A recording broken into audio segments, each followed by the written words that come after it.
এই তো এটিএম বুথে আমার পোষা সাপটি ঢুকে দেই, এই তো ঢুকে দিছি। এবার তো খেল শুরু হবে, শুধু টাকা পাবো। আজকে আমাকে 50,000 টাকা তুলতে হবে রে, কি একটা ঝামেলা, প্রতিদিন টাকা। ওরে বাপরে, আমার পায়ে এমন করতেছে কেট, কি রে? ওরে বাপরে, আমার পা যেমন কেমন যেন করতেছে রে, কাছে কোথায় লাগতেছে। এটা কি? ওরে বাপরে, এটা তো সাপ। ওরে বাপরে, সাপ, বাবা ওরে আল্লাহ, আমাকে কেউ বাঁচাও, সাপ। এবার আমি ঢুকি ভিতরে, আরে পিন তো বাড়াই আছে, শুধু ওকে করতে হবে। এই তো ওকে করে দিয়েছি, কার্ড বের হয়ে এসেছে, এবার টাকা বের হয়ে এসেছে। ওয়াও, অনেক টাকা পাইছি রে, পুরো 50,000 টাকা। ওয়াও, এত টাকা আমি জীবনে দেখিনি। আরে এই ভাইটি এভাবে লাফাচ্ছে কেন, বুঝলাম না। এক পায়ে লাফাচ্ছে কেন, যাই তো গিয়ে দেখতেই হচ্ছে। এই ভাই, এই দাঁড়া ভাই। কে ভাই, কি হয়েছে? বাজার বলেন। আরে ভাই, তুমি এক পায়ে হাঁটতেছো কেন, লাফাচ্ছ কেন? আরে ভাই, আমার পেটের ভিতরে সাপ ঢুকে গেছে। তাহলে তাড়াতাড়ি প্যান্টটা খুলো। আরে ভাই, খুলবো। আরে এখানে তো অনেক মানুষ আমার দিকে চেয়ে আছে, পারবো না ভাই।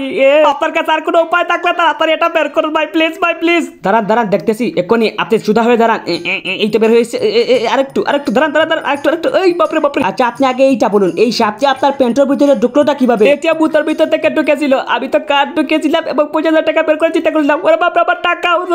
এবার আরেকজনকে বোকা বানাবো। এই তো, আরে এটা আমার এখানে কি করতেছে হালার পুলা? বুঝতেছি না তো, এখানে বসে। ওরে বাপরে, আরে এই তো সেই সাপ। তার মানে আমার পেটের ভিতরে যে সাপ ছিল সেটা ওরই সাপ ছিল। হালার পুলা, তারা তাকে দেখাচ্ছি মজা। আগের বার বই দেখে 50,000 পাইছি, এবার কথা ভাবতে পারতেছি না। এবার তুই পুরো 1 লাখ পাবি। হে ভাই, এটা আশা করি। ওরে বাপরে, এটা কি? আমি তো রাব্বু, চল আজকে থেকে অনেক টাকা দিব। হালার পুলা, ভাই আমাকে ছেড়ে দিন। ছেড়ে দিচ্ছি, আয় না, আয় এদিকে আয়।